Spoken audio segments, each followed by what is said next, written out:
দীর্ঘ ৩.৫ বছরের অপেক্ষার অবসান ঘটিয়ে চট্টগ্রামে আলোচিত শিশু আলিনা ইসলাম আয়াত হত্যা মামলায় একমাত্র আসামি মোহাম্মদ আবিরকে ফাঁসিতে ঝুলিয়ে মৃত্যুদণ্ডের আদেশ দিয়েছেন আদালত। বুধবার দুপুরে চট্টগ্রামের ষষ্ঠ অতিরিক্ত মহানগর দায়রা জজ মোহাম্মদ আলী আক্কাস এ রায় ঘোষণা করেন। আদালত আসামিকে হত্যার দায়ে মৃত্যুদণ্ড ও ১ লাখ টাকা জরিমানা করেন। অনাদায়ে তাকে আরও ৩ মাসের কারাদণ্ড ভোগ করতে হবে। একই সঙ্গে লাশ গুম করার অপরাধে ৫ বছরের কারাদণ্ড দেওয়া হয়েছে।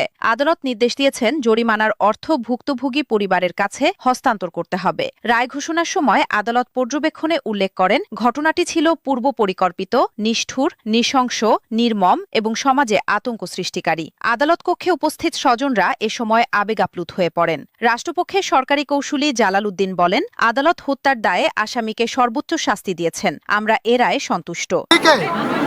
দণ্ডবিধি ৩০২ ধারার মধ্যে সর্বোচ্চ সাজা মৃত্যুদণ্ডে দণ্ডিত করা হয়েছে এবং ১ লক্ষ টাকা জরিমানা, অনাদায়ী আরো ১ বছরের সশ্রম কারাদণ্ড দণ্ডে দণ্ডিত করা হয়েছে।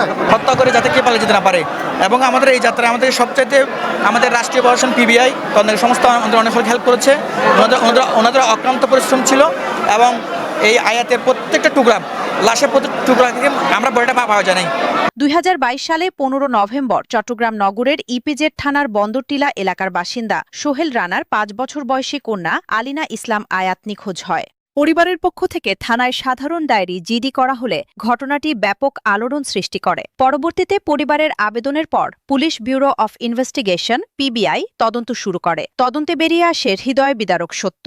আয়াতকে অপহরণ ও হত্যার সঙ্গে জড়িত ছিল তাদের বাসার ভাড়াটিয়া মোহাম্মদ আবির। ২৫ নভেম্বর গ্রেফতারের পর আদালতে দেওয়া জবানবন্দিতে সে হত্যার কথা স্বীকার করে। আসামিকে ধরার পর আসামি সব স্বীকার করেছে। তাকে নিয়ে তার স্বীকারোক্তি মতে আমরা এই খণ্ড বিখণ্ড লাশগুলোকে উদ্ধার করেছি। আমাদের আশা ছিল যে এই রায়ে সর্বোচ্চ শাস্তি যাতে কার্যকর হয়। বিজ্ঞ আদালতের প্রতি আমরা কৃতজ্ঞ যে সর্বোচ্চ শাস্তি বিজ্ঞ আদালত দিয়েছে। রায় ঘোষণার পর আয়াতের বাবা সোহেল রানা আবেগঘন প্রতিক্রিয়ায় বলেন, আজ আমার মেয়ের জন্য ন্যায় বিচার প্রতিষ্ঠিত হয়েছে। আমরা রায় সন্তুষ্ট। এখন চাই দ্রুত এই রায় কার্যকর হোক, যাতে ভবিষ্যতে কেউ এমন জঘন্য অপরাধ করার সাহস না পায়। স্থানে আমার মেয়েকে তল্লাশি করতে আপনারা সবাই ছিলেন। আপনারা সবাইকে আমি খুবই ধন্যবাদ জানাই। আমার পাশে আমার এলাকাবাসী ছিল, আমার চারপাশে মানুষ ছিল, আমার থানা থেকে